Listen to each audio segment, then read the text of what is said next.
fairly practical and hands-on. We're going to go outside, we're going to take a look at what a marine surveyor would look at your boat in the spring. What they would look at, how would they view it, and we're going to use that information so that you can prepare your boat for launch. Okay? Some of this stuff is just going to be for your knowledge, some of it's going to be quite practical.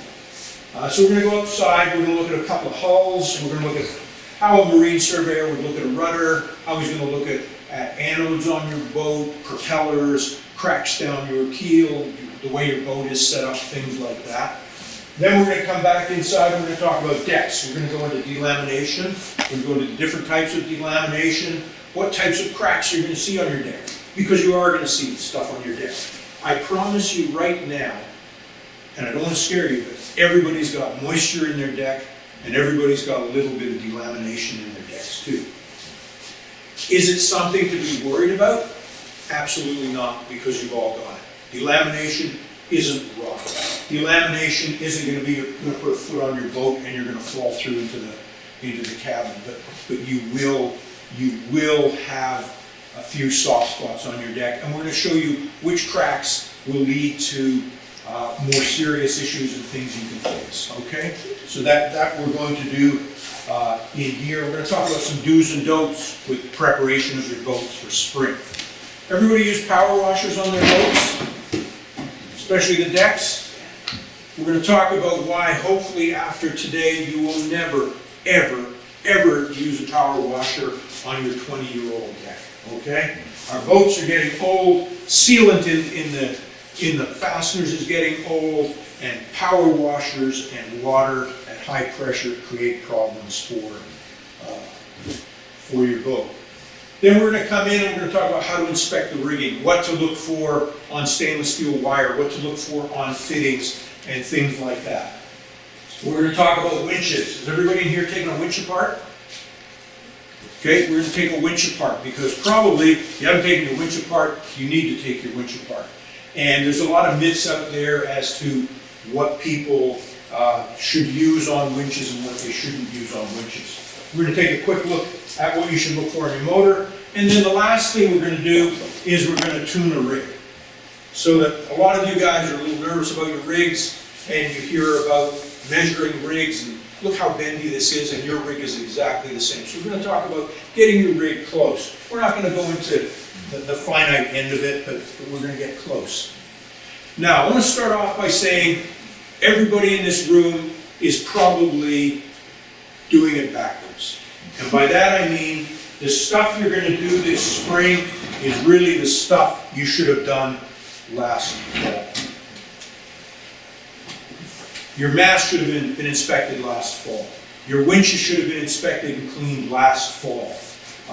Maintenance on your sails should have been done last fall. Inspection of your running rigging should have been done last fall. Why? Because today is the 2nd of April, and like it or not, you will not change the date. On the 29th of April, your boat's going in the water. And then you're going to be running around like a fool, trying to get bottom paint on, doing all kinds of stuff. And what are you going to say? Oh, I'll fix it next fall. Heard that so many times. So, if you go away from this thing today, the one important thing is we're going to reverse our maintenance. And we're going to do in the fall what we do in the spring. Of course, you all stored your mast correctly. You took your spreaders off. You took all your running gear home. You took it out of the mast. You took all your spreaders home. You took your standing rigging home. Am I right? Everybody did this? There isn't a boat mast out there that isn't stripped to the bare. Correct? Maybe not.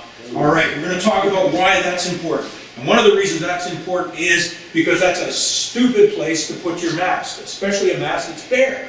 You've got the salt trucks in Kingsville going up and down this road, and we use far too much salt in this county. And what's happening is all this salt's going in the air, it's going over the fence, and where's it settling? On your mast. Holy jeez. And if it isn't salt that's going on your mast, it's dirt that's going in your mast. And what's it getting on? It's getting on the lines you didn't take off your mast last year. It's getting in the rigging that you didn't take off last year. And what you're gonna do is you're gonna put your mast up, and you don't have time to clean all that stuff, then you're gonna be running your halyards up and down, and you're gonna be wondering why they're not very smooth, and then you're gonna have a failure, and you're not gonna wonder, or you're gonna wonder why that happened. So we're gonna look at that later today. So the salt rack, or the mast rack is salty, it's dirty, get your mast up. Okay. Want to touch on surveyors for a little bit. This is quite important because insurance companies are getting very concerned about the age of our fleet. A lot of you guys have boats that were built in the 70s. A lot of us have boats that were built in the 80s. It's a new build that was built in the 90s and this century. There aren't many of those around. Insurance companies used to say, it's okay, take 5 pictures of the boat, send it to us, you don't need a survey. Now they're demanding surveys. And I hate to say it, but there are good surveyors and there are bad surveyors. Not all surveyors are created equal. And the trouble with surveyors is they're a little bit like house inspectors. You don't need to be certified by anybody to be a surveyor. You can just write up a survey, hand it in. They're getting a little picky about it now, but a lot of the older surveyors have done this for years. They don't have any credentials. So I would suggest if you look for a surveyor, if you need a survey, then you ask your surveyor, who are you certified by? The big guys are probably SAMs, Society with Accredited Marine Surveyors, NAMS, DAVTech, a few of those guys. So ask them who they're certified by. Doesn't mean necessarily that there aren't some great surveyors out there who aren't certified. We've got one in our club. He's not certified, but he knows an awful lot about boats and he's been surveying for years. But will your insurance company accept them? And more on new boat surveys, they want people they know because they're financing them. Is your surveyor a member of CIYC? Okay? CIYC is the boat building yacht certification agency in the United States. I have this book. It's 2008, 2009, only to bring to you, to show you, because it's the last time they published one in hard form. They are now using electronic stuff. But this is all the details about boat building. Okay, this is from the Boat Building Association. A surveyor, unless he subscribes to this service, isn't going to know what is the latest for your boat. Now, you're only required to survey a boat to the year it was built, but there's an awful lot of information in here. For instance, okay, do you know there's color coding for the wiring on your boat? I've been on so many boats where every hot wire is red, every negative wire is black or white. Okay? It's not so it becomes very confusing for surveyors. So if you want to wire a bilge pump or something like that, I think the hot wire in a bilge pump is brown, don't quote me on that, but do it to some standards, okay? I'm going to leave this book up here. People can have a look at it. Chapter 11 is where you get into wiring. But make sure your surveyor is a member of CIYC. I think it's very important. Make sure your surveyor is insured. Because many times surveyors, especially ones who are not particularly good, will make a mistake and you could be left holding the bag. So if you've got a marine surveyor, make sure he's insured. Insurance companies are getting tough, especially on the older boats. They're saying, hey, we want stuff that's really current, and we want guys who are certified. Okay. So now it's springtime. We're getting ready to rerun our lines because we took them out in the fall. We're getting ready to put our rigging on because we took that off in the fall, and our spreaders because we took that off on the fall. So we're going to go into that today. Last thing I'm going to do by way of an overview is what you should have in your bag, okay? This is my marine surveyor's box. And you don't have to have all this. I'm not going to show you everything that's in here. First thing I've got is my hammer, okay? If you don't have a hammer, use the handle of a screwdriver, okay? But we're going to show you how you can check your boat decks today. Second thing a surveyor will have is a moisture meter, designed to see how and what amount of water is in your deck. Very important. Not all surveyors will have everything. For me, I've got a jeweler's loop, because I want to look at standing rigging for minute cracks. And when we get into rigging, we'll talk about why some cracks are more important than others. I've got a sharp awl. What do I need a sharp awl for? Checking wood, okay? Hunky, soft wood, you can stick a pin in it very easily. Good hardwood, you won't make much of a dent. I've got a wire brush. I've got a really good flashlight.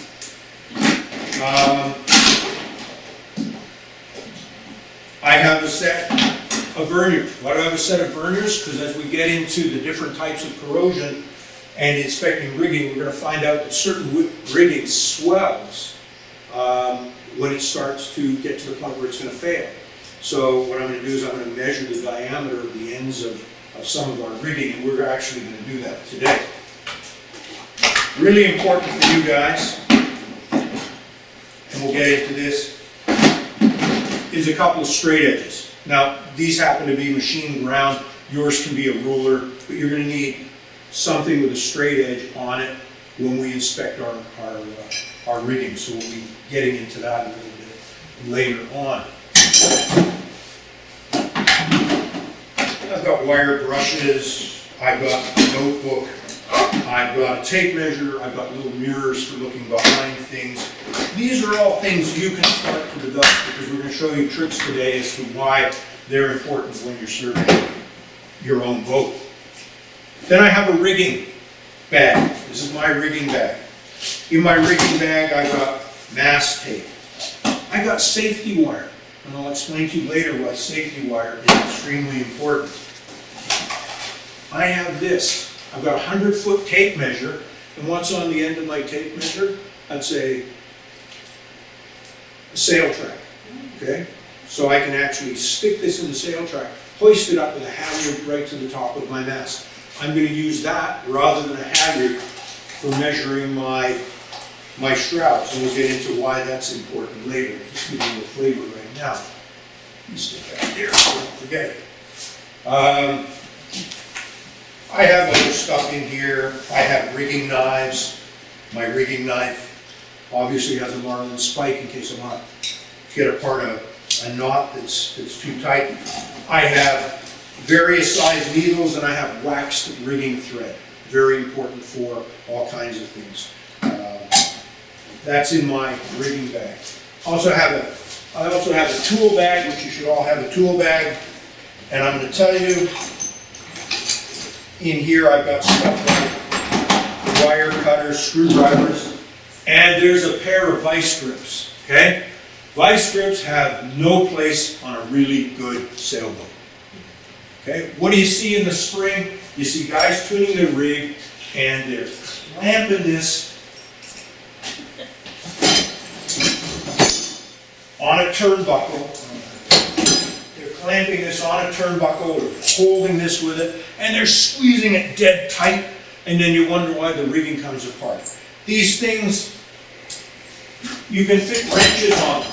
But no, we're too lazy to buy wrenches, so we use vice grips, and then we round them off to the point where you can't use wrenches anymore.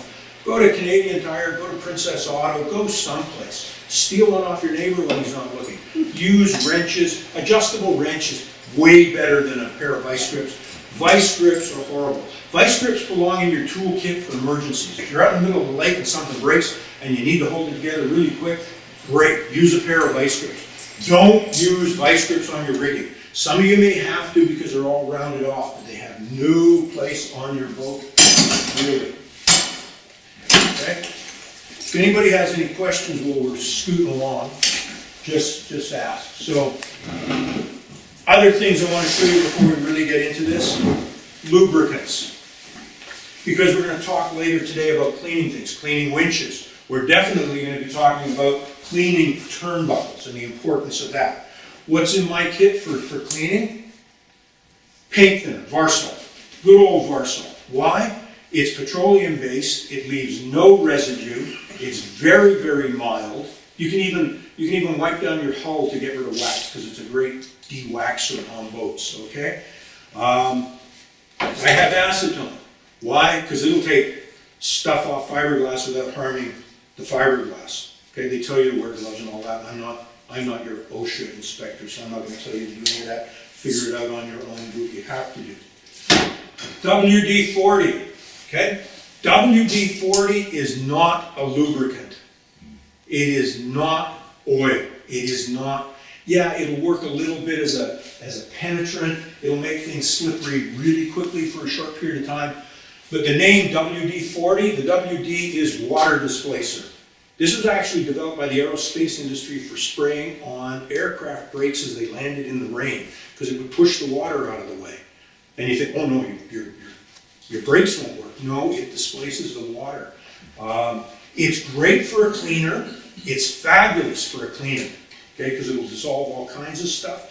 It is not a lubricant, but it's got its place.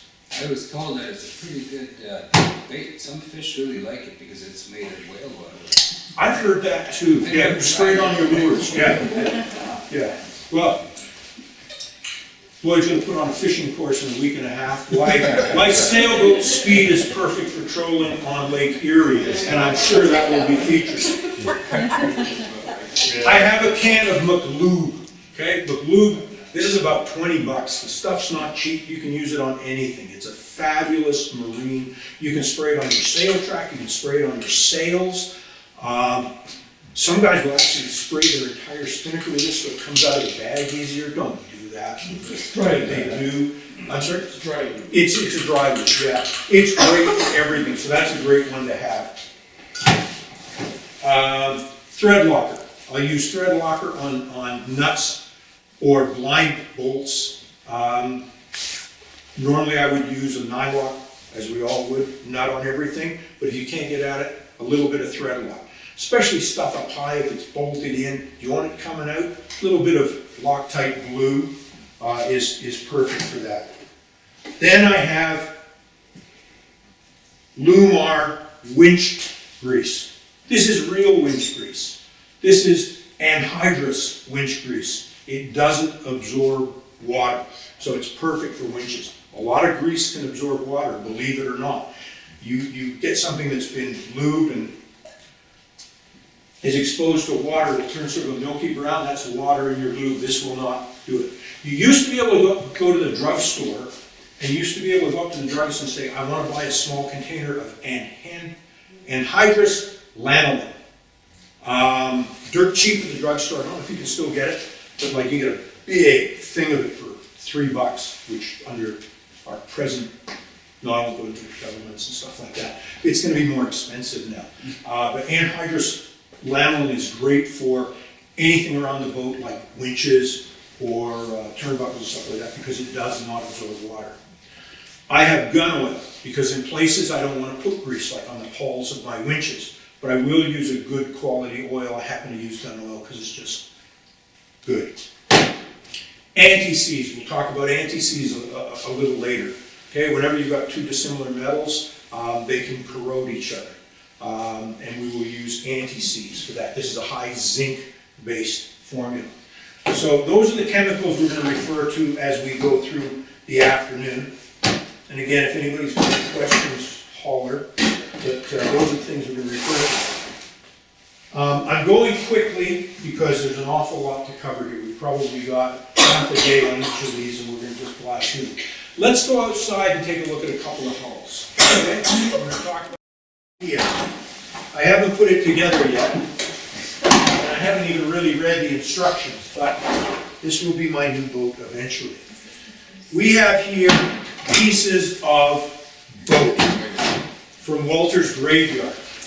So you can imagine the condition of some of these things sitting around for years. Okay. A reminder, we're never going to use a power washer on the deck again. I don't even use a power washer on my hull, but that's not so bad. But on the deck, no. Why? Because I'm going to drive water into fittings. We're going to get into this a little later. There's plywood in there that's reinforcing it. You can see that's rotten. I put my thumb in there. It's come through this area of the hull where a cleat or something was bolted. The sealant has broken down over the years, and water's gotten in and it's rotted everything. So That's why we're not gonna use a power washer, because I got a little bit of sealant in there. If I got a hose and a scrub brush, I'm gonna get water in there, but not as much as if I'm shooting 2,000 PSI of water into there, okay? We're gonna talk about a number of different types of cracks. You will have cracks on your boat, and I'm gonna pass some of this stuff around. First type of crack we're gonna talk about is crazing, okay? Crazing can sometimes look like this.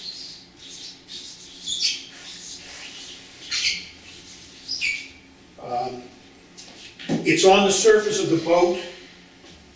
You'll see round bits, you'll see, and you can sometimes see it entirely over an area. It could be a huge area, but it feels fairly solid. That's crazing. And what crazing is, when we first started using polyester resins in the 1980s and gel coats, and fiberglass boats were new, we didn't know how much gel coat was required on a boat. Generally what happens is, on the older boats, they put too much gel coat on the boat. Gel coat's like a very hard frosting on a cake. It doesn't want to give a whole bunch. So just your normal walking around the deck will cause the gel coat to break off, not break off, but to break a little bit and crack. Okay? It's a surface condition. It is not serious. As boats got newer and newer and we learned more about the effects of gel coat, we put thinner and thinner gel coats on, and as a consequence, we don't get as much cracking on boats. Very typically, crazing can happen in corners, okay, because you get an extra buildup of gel coat there. Here's a corner of a fiberglass boat, very well made, no other problems that we're going to talk about with other laminates, but that has some cracking, which is just crazy. You want to fix it, knock yourself out, okay? Grind it down, fill it, polish it, buff it, spend all day to get rid of those cracks in the corner. Probably show up again next year, but later come up and take a look at that. That's crazy. That's not a huge issue. Other cracks are stress cracks, okay? Stress crack is something you might see around a stanchion. We're looking down on the stanchion. Here's the stanchion here. Stress crack like this, I will see a radial pattern of cracks coming out of it, okay? Why? Stanchions are particularly good for that. Because a stanchion's this tall, you've got a lot of leverage, and people get on the boat, they get off the boat, they pull it, they fall on the lifelines, and they're wiggling this thing back, and they put stress cracks around here, okay? You probably haven't delaminated anything, but we're going to check later to see how to check for delamination and stuff like that. But you've got some stress cracks. Don't panic, okay? You want to do your boat a favor. Stop tying your fenders to your lifelines. Stop it. They weren't designed for that. They're lifelines. They're not fender places that hang things, okay? Fender's pretty heavy, and you see those walloping great fenders. Storm's coming, put my biggest fender on, it weighs 10 pounds, you put it on, it's going back and forth, the boat goes down, it gets caught against the dock, the boat comes up, the fender's underneath, and it goes and puts stress cracks all around your stanchion. Stanchions, if you can help it, are not where you hang your fenders. Hang your fenders off anything else, okay? Tie them around the winch, hang over the side, tie them on the dock, then they're not going to move. But that's important. Now we're going to talk about some of the cracks you should look out for. Alligator cracks. I guess they're called that because they look like the back of an alligator. These are those long parallel line cracks that start to form on your boat. And they're generally a sign that the laminate is starting to at least flex, okay? And they can be on big areas of deck where it's unsupported. You got bulkheads in supporting it, you've got all kinds of stuff supporting it, but you'll always have spots on your deck that are long, and they will start to get alligator cracks. Again, we're going to later learn whether an alligator crack is a really bad crack or not. But as a surveyor, if I see a whole bunch of alligator cracks generally going down parallel on the deck, I'm gonna be over there and I'm gonna be stepping on that to see if there's any give. And that's gonna be my first indication that we may have an issue with a deck. Now, let's talk about how decks are made before we get into it.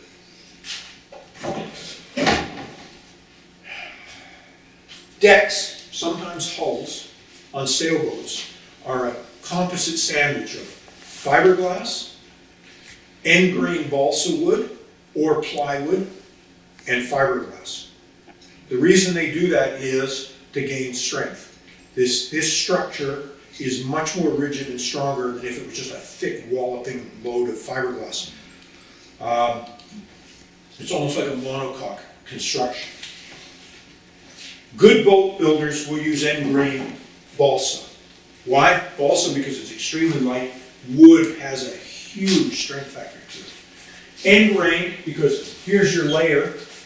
If I lay it this way and then put my layer of fiberglass on top, if I get any water intrusion, it will naturally hit one of these little fibers of fiberglass and it will help retard the migration of water.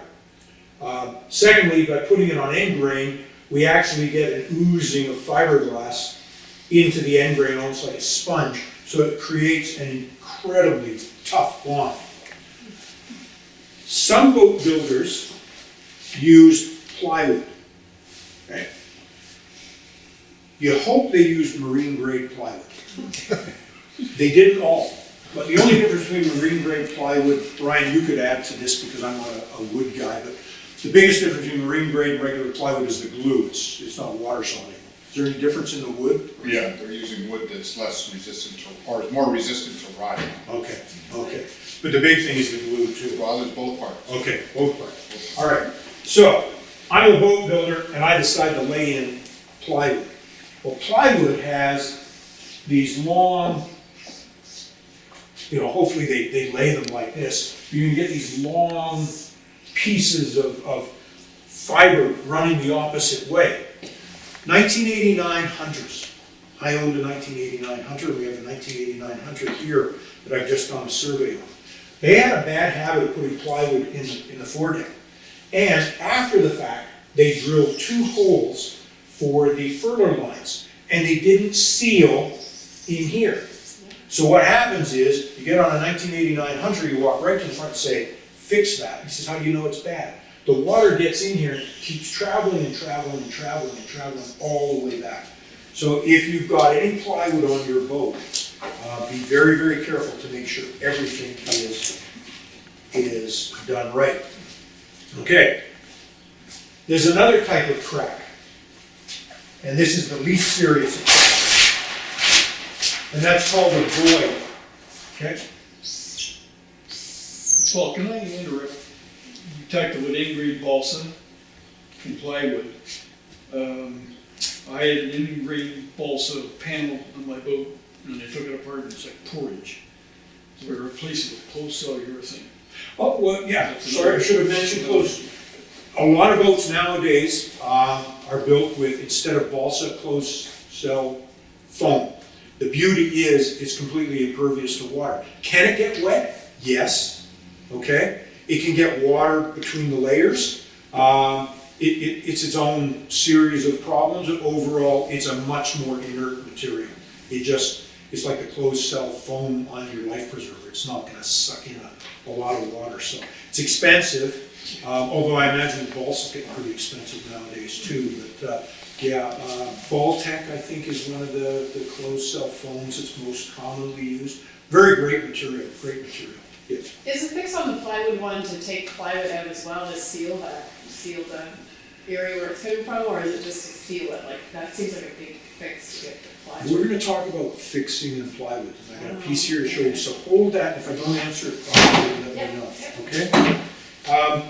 So there's another thing called voids, and what happens is if this black line is the mold of a fiberglass boat. So what they do is the first thing they do is they spray gel coat in there. Okay, they build the boat backwards. So I put the top coat in. So I put my nice white shiny gel coat. So that goes in as a layer. Okay. And then they'll start to add fiberglass.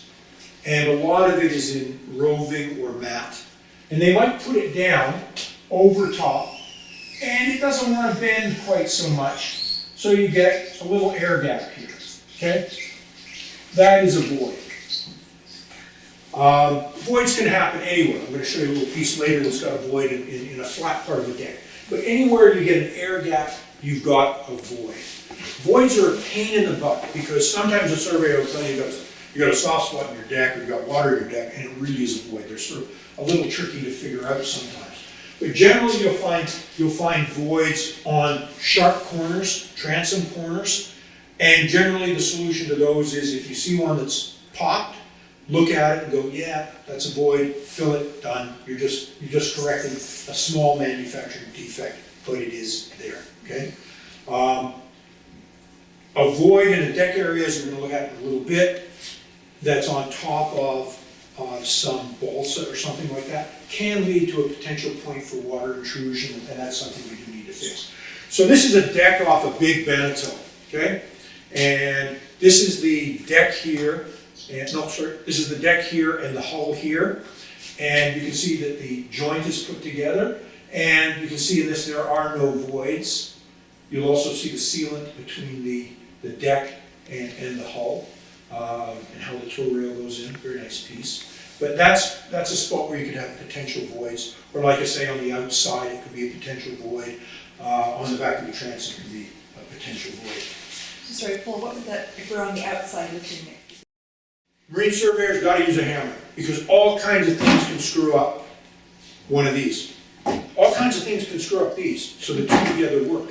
If I've got my moisture meter on, Want me to hold that? no, I'm good. If I got my moisture meter on, and I come across a spot, and all of a sudden I get this wet reading, I'll go down below to see, oh, is there something bolted there? A piece of aluminum, a piece of metal that could be affecting the way this reads. So, by themselves, neither one is perfect. But I'll start with my hammer, okay? And I'm going to start sounding out.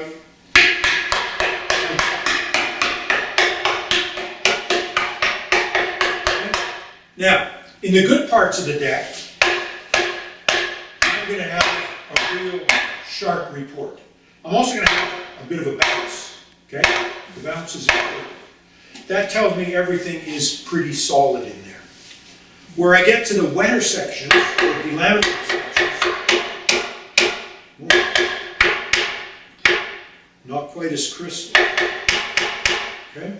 I'm going to check with my moisture meter. Now on my moisture meter, anything up to about 15, 18 is dry to moist.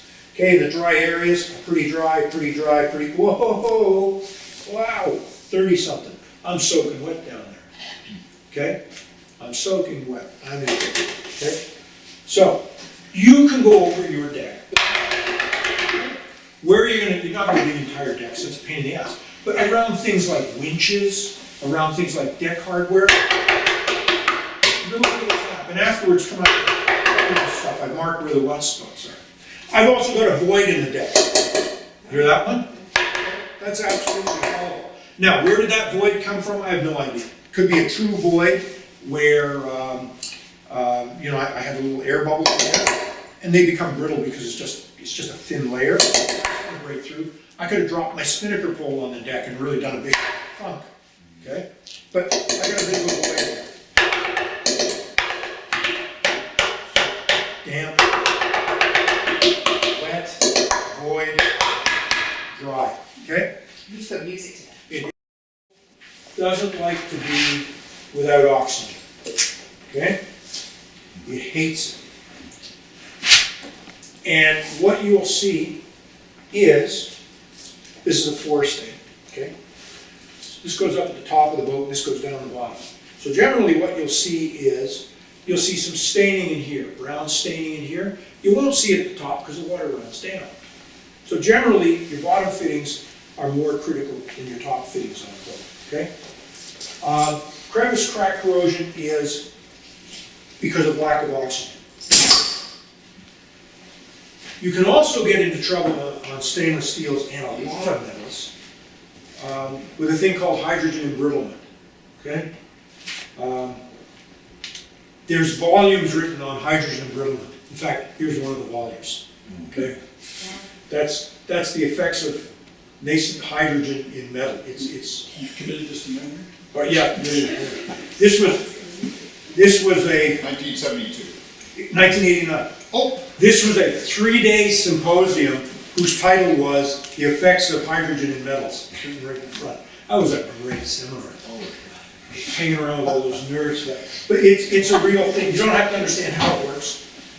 And the other thing we're going to talk about is a thing called plastic deformation, which you don't have to worry about the term, but metals will actually take a strain, move slightly, and then move back to their original position. But they'll get to a point where they're overstrained and they'll stretch like plastic. And once that happens, you start to break down the bonds of the metal. And once you start to break down the bonds of the metal, you are weakening it. So those are the things we're going to talk about in this next little bit. And we're going to talk about those in relation to your rigging. But more has been in your basement for the winter, right? All this stuff hasn't been on the boat. It's not sitting out on the boat. it's on the salt rack. On the salt rack, yeah. And the inspection we're going to do here, you did last fall. Because it will give you lots of time. So the first thing I'm going to do is, all this rigging is 1 by 19 stainless. It means you've got 19 pieces of individual stainless coiled around each other to give it some strength, some flexibility, all kinds of stuff. Okay, you can also get into rod rigging. Do you have rod rigging in your boat? Okay, we're not going to do rod rigging today because it's a different animal. Okay, so first thing I'm going to do is, once one of these strands breaks, I'm throwing this thing in the garbage, okay? You may say, but I've got 18 more of them. Well, you just decrease the strength by a fair bit. And if the break is anywhere around these guys, I'm definitely throwing it in the garbage. So, first thing I want to do is I want to check every piece of rigging on my boat for a thing called fish hooks, which are broken pieces of wire. There's 2 ways to do it. You can take your bare hand and quickly run them up the line, and then go running into the house, making sure you don't bleed on your carpet. And then go to the doctor, get a tetanus shot, and you know you've got a piece of bad rigging. Or you can take a piece of cloth, preferably cheesecloth, and then run it down the line. Okay? In wire making, we used to have things, little stress cracks on wire.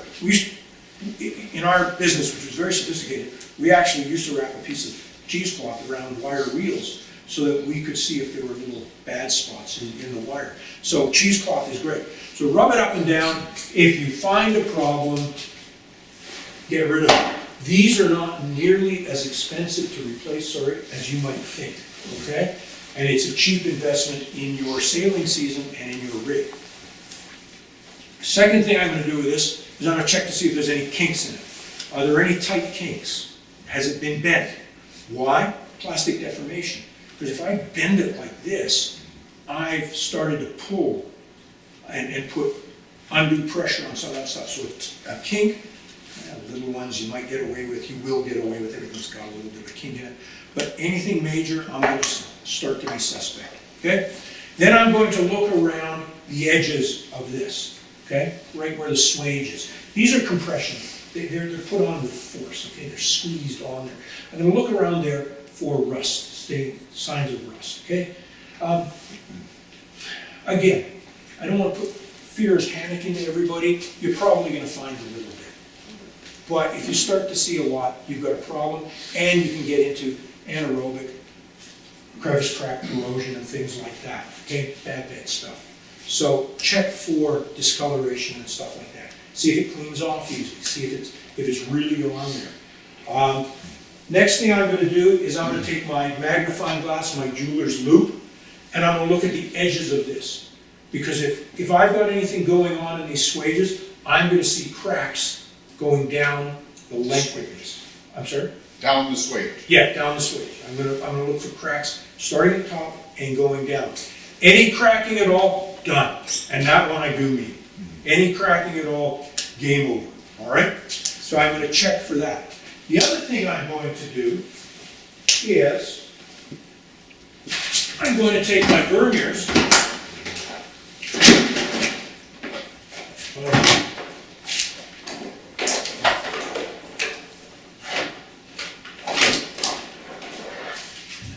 And I'm going to check for swelling. Okay? And if I find it's fatter in here than here, I'm not going to worry about it. If I find it's fatter here than here, I'm going to worry about it.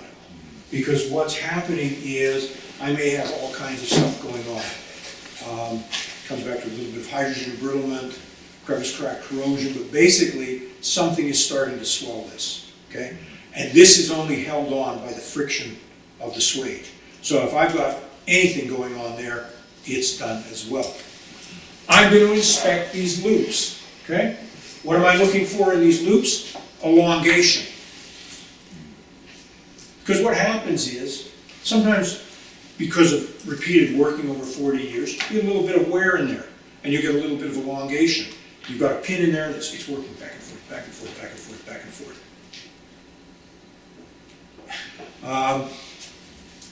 Switch. No, it wasn't. I thought it was down there. You saw the look on my face, yeah. Do that too. Yeah. Not the end of the world, but something you want to keep an eye on. Using the proper size pins. Do I have the proper size pins? If I've got a smaller pin, it's not going to break. You know, I mean, the sheer strength of stainless steel is quite amazing. So it's not going to break. What it's going to do is it's going to go bang, bang, bang, bang, bang. And the bang exerts a jerking force on it that's going to stretch the metal, cause all kinds of problems, load it terribly. So I want my pins to fit, and I want them to fit very well, okay? Chances are it's the pin that's worn. It may be one of these that's worn, but you take a look at that, okay? The other thing I'm going to do is I'm going to start with my straight edges. I'm going to take my straight edges, and I'm going to put them down on my rigging to make sure I don't have any bends. Because if I've got bends, I've got plastic deformation going on one side of this thing where I'm stretching the material and breaking down the bonds of the steel. Another myth is stainless steel is extremely strong. It is. Steel is stronger than stainless steel.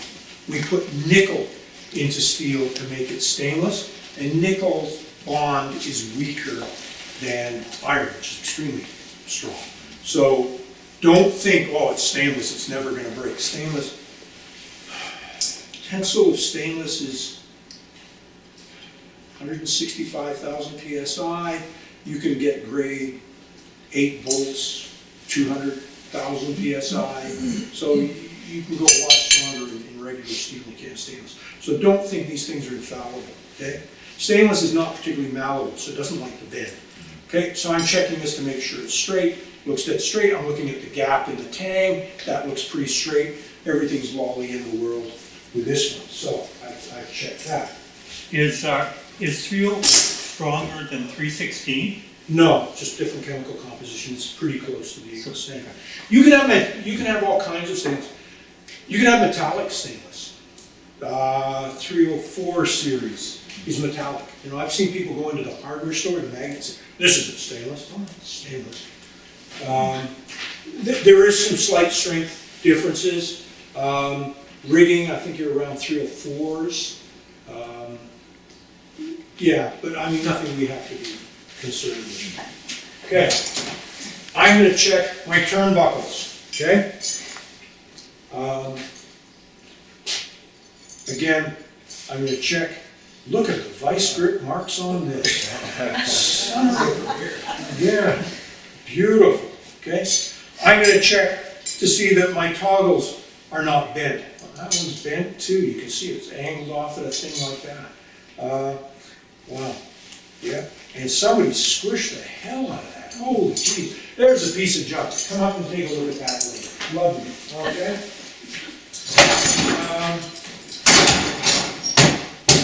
What have we got?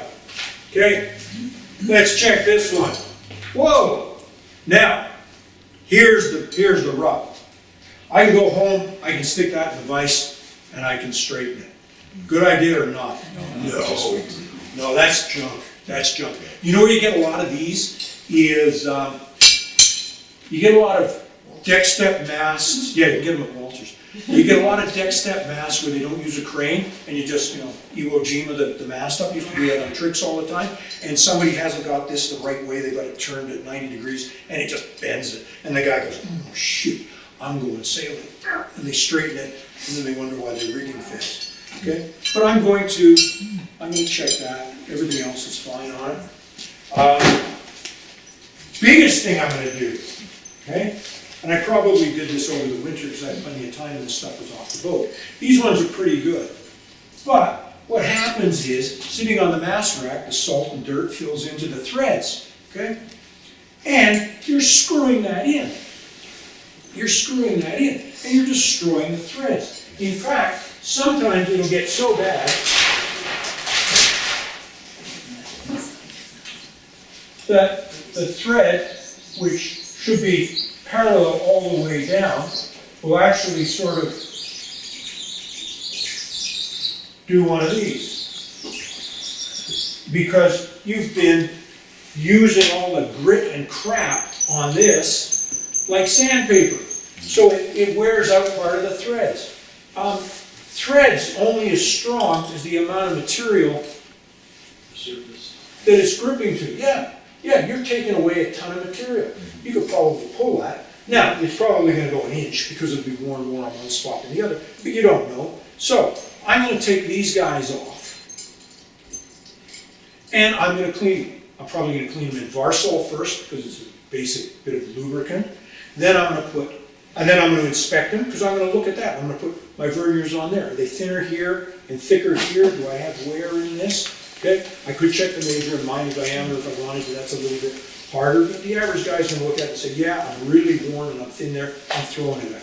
Don't want to take a chance. There's a lot of strain on these things. A lot of strain. Okay. Then I'm going to clean it all up, and then I'm going to lubricate it. Probably going to use something that's a fairly dry lubricant, so that it doesn't attract more dust, although it's pretty dry out on the water. And then when I put them back in, the thing I'm going to do, and you see this a lot on boats, is I'm going to start the threads off at the same time. There's nothing worse than getting on your boat, and one is screwed in all the way to here, and one is screwed all the way up to there. Where it's particularly a pain in the butt is on these ones where you can't even quite see what's going on inside because they're covered. But make sure your threads are equal both ends before you start, because you don't want to run out of, you don't want to bottom on this little bugger, and you don't want to certainly run out of threads on the end. So you say clean it with Varsol and then lubricate it? Yeah. With what? Anhydrous lanolin is good, something that doesn't soak in water, and not much. Okay, just a little bit. That would be good. That's good. Dielectric grease? You can use dielectric grease, or sort of, because that's anhydrous. You're not too worried about the current flow through it. But anhydrous. Yeah, that would work. Dielectric grease. You can buy that in Canadian Tire. It's get a tube and it'll last you forever. What about lithium grease? Is that? No, I wouldn't use lithium grease. That's what we use on garage doors and stuff like that. It's a bit too sticky. Okay. What about chasing tires and caps and I'm gonna get. This is a mast. Okay. Not quite right because for simplicity I did not put the lower shrouds in, but just humor me on that. Okay. It wiggles, it wobbles. I can get it in all kinds of trouble. So we're going to put the mast in and talk about basic tuning of the mast. Okay? Not race tuning. We're not going to do any of that. We're just going to talk about getting it close. The one thing I suggest is go online and get a tuning guide from your sailmaker or your boat maker. Okay? They will give you all kinds of information. For years, I raced J boats. Okay? I had 3 J22s and a J80. J boats have a ton of mast rake. In fact, the 22 has so much mast rake, I had a guy come up to me and say, "What's wrong with your mast? It's leaning back so far." That's the way it's designed. Okay? Every boat is different. When I got Enigma, because there were so few of them around, there was no instructions on how to set it up. I set it up like a J. I had tons of mass rigging. It's good on a J, it's good on Enigma. God, I almost killed myself sailing this thing. So, get a tuning guide, okay? Tuning guides are great. This is a Viper 640 tuning guide. It's got things in here, that's a race boat. It's got things, how long your forestay should be, what your starting position for your shroud tension should be, and stuff like that. Okay, so try and get it. If your boat guide doesn't have it, your sailmaker might have it. If not, get something that's close to your boat, even that will be able to give you a starting point. So, we're going to go to the mast crane, and we're going to haul up our mast. Okay. In we go. It's good and solid on the bottom. All right, so first thing we're going to do is not put the boom on. Okay? I really think you'll find it easier to tune your mast initially without the boom on.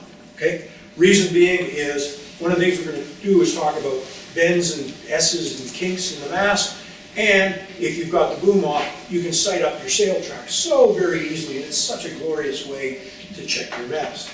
Okay. First thing I'm going to do is I'm going to make sure all my shrouds and stuff are on and they're not under the boat like this one. That's very bad form and probably won't be long enough to get in there. Okay. All right.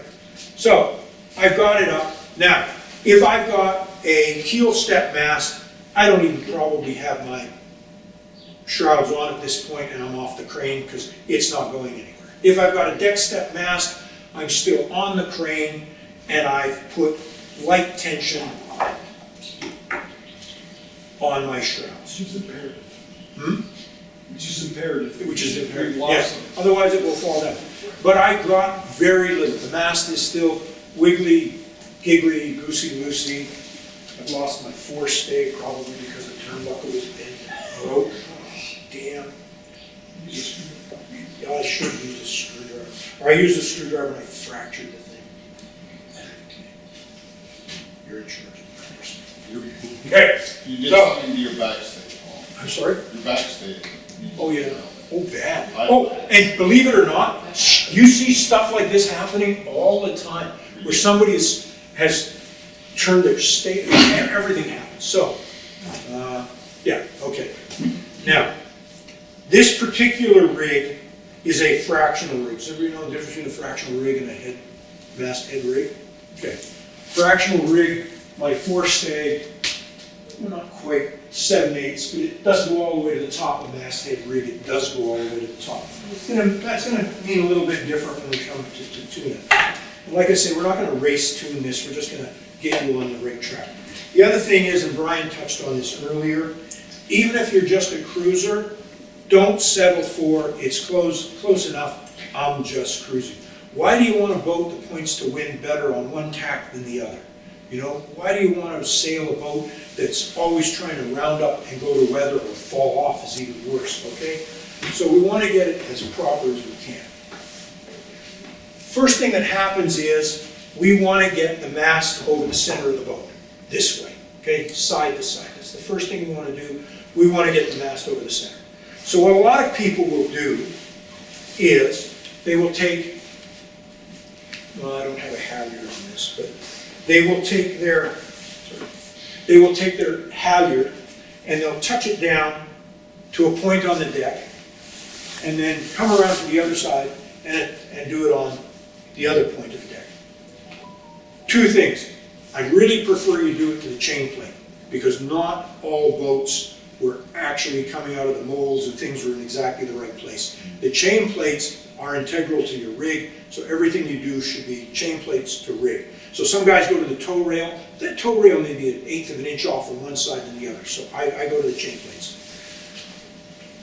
I would recommend not to use a halyard for the simple reason that there's still a fair bit of stretch in halyards, and the thing is you put your thumbnail on here and you put that much pressure on this side, but you put the same amount of pressure on that side, and at the end of the day, you could wind up with the rig slightly over to one side. It's going to sail like hell on one go, one tack, and it's going to be terrible on the other. I use one of these, okay? I got a sail slug in there. I got a got a little shackle on the top. I hook this to my halyard and I drag it up to the top of my mast, okay? And then I can read down to my chain plate that it is 92 centimeters, or in this case, I'm 3 feet. I can read that, 3 feet, okay? Got it. And I know it's 3 feet. I know it's not 3 feet a quarter inch on this side and 3 feet minus a quarter of an inch. I'm dead nuts the same of those. So that tape doesn't stretch? This one doesn't, no. No, it doesn't stretch at all. No. Use a metal tape. Yeah, or metal tape's even better, but this doesn't stretch. Like my main halyard is metal.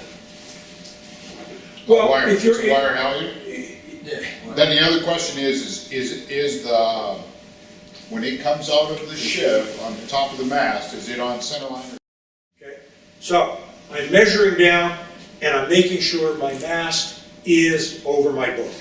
Okay, I'm going to hand tighten my rigging, okay, and I'm going to measure again, and I'm over the boat. Okay, I'm dead nuts over the boat, because if I'm wrong a little bit, look what happens. Okay. It's huge. And at this point, I'm not worried about the lowers. I want the top over the boat, because the rest is just getting it in line. I've looked up, I look pretty good, everything's fine, I'm fine there. I've got a little bit of moderate pressure on here and here, just to hold it, okay? Then, So you do all that before you leave the dock where you've just raised the mast, No. right? no, Oh, you do it when you get to You your can do it spot. at your dock. you can do it at the dock. Oh, and one thing Because there's usually people in line, People will be yelling. right there going, No, I just. get out of the way, we got a mast to put on. That's what I thought, I just wanted to clarify.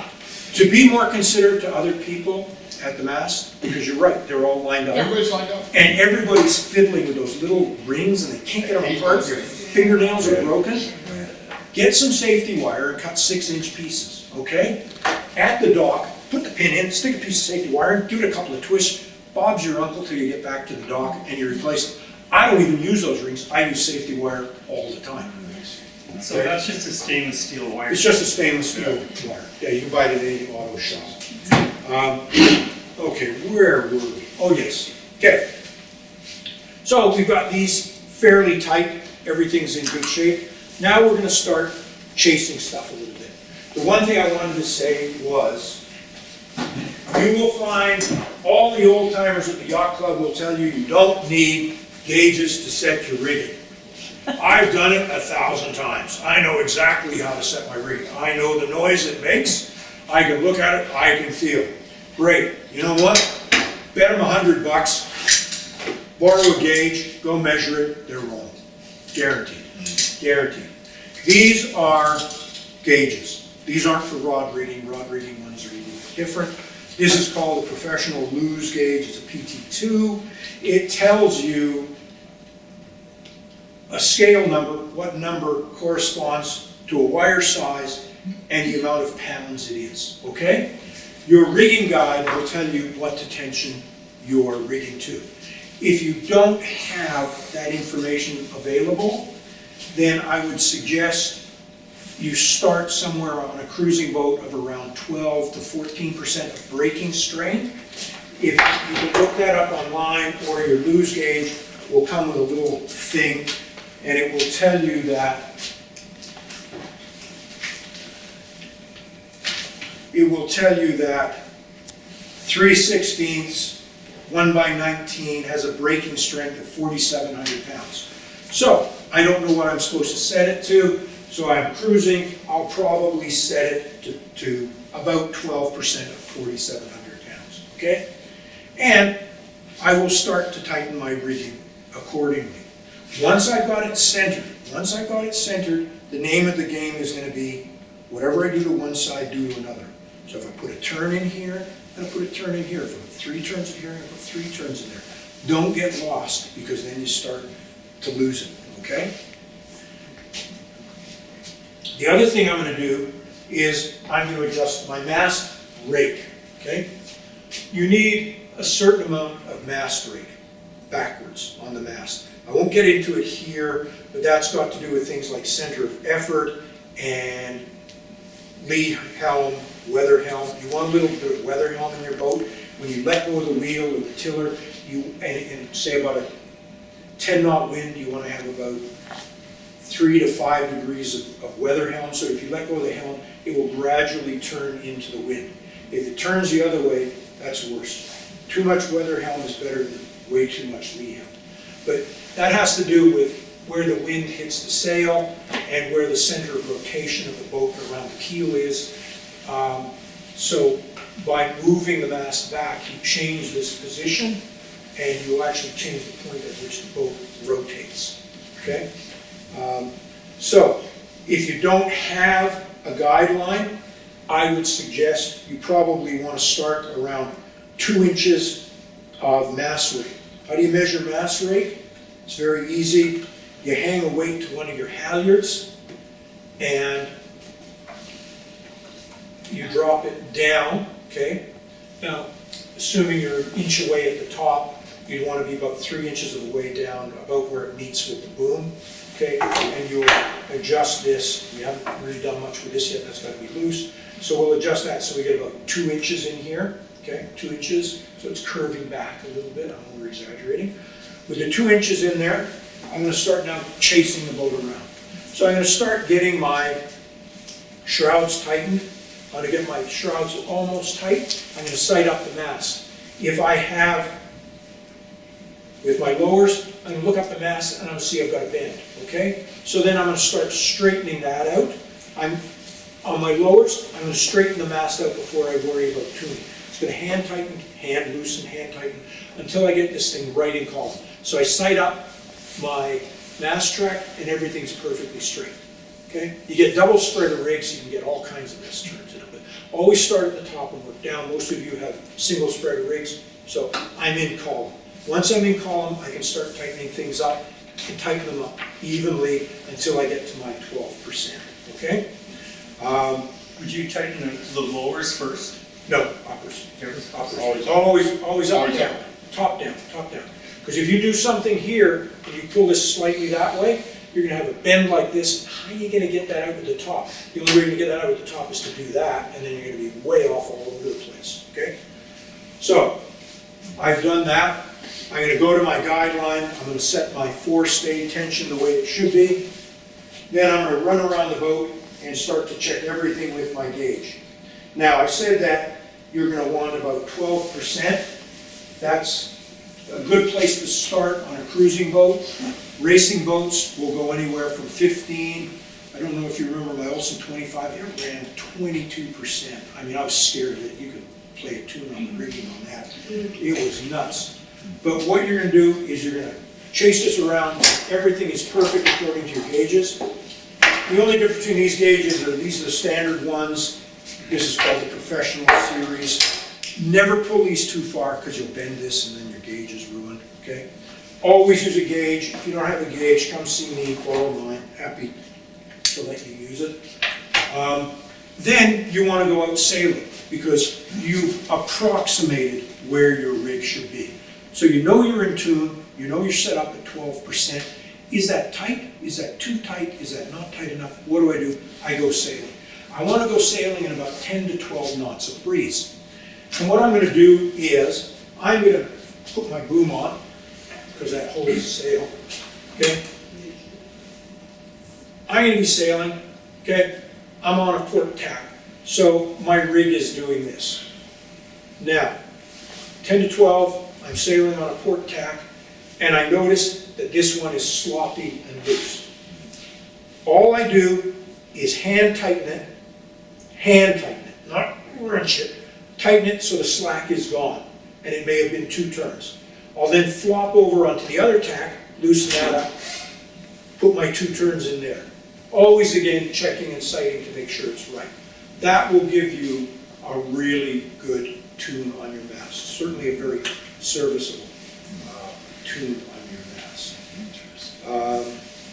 Well, when you talked about the rig, you said, say, 2 inches, but are there then still guides for the tension on the forestay and the backstay? There will be for your forestay. You've probably got on your boat an adjustable backstay. Yeah. So, I can't remember. You swept back the fractional? Yes, not fractional, but swept back. sweat back. So if you're sweat back, you're gonna get a lot of your back naturally through your shrouds, and then just get that to where you want it. I mean, the reason you got an adjustable backstay is because if you're in a heavy blow, you're gonna do this, okay? On a fractional rig, you're gonna bend the mast, you're gonna flatten the top part, you're gonna depower the sail to keep you more under control. If you have a masthead, tightening your backstay doesn't do much for your mast shape, but it does tighten your forestay, which gives you all kinds of benefits as well. So just go slowly, play, and if you notice you're pointing differently on one tack than another, it could be something in the way you've tuned your rig. So to check your work though, the boat should go on a nice day like today. On starboard or port, it should go the same speed. Yeah. Right, if it's like, while it's different, left port to starboard, then go back and check the work, because it may not be square. Right, I mean, that's a telltale that you've done it right, and it's performing right.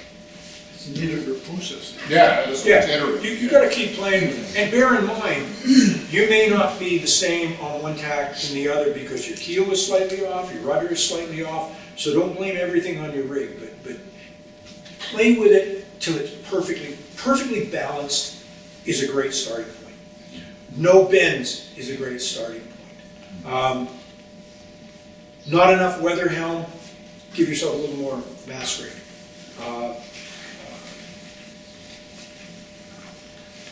Stay away from lead helm at all costs.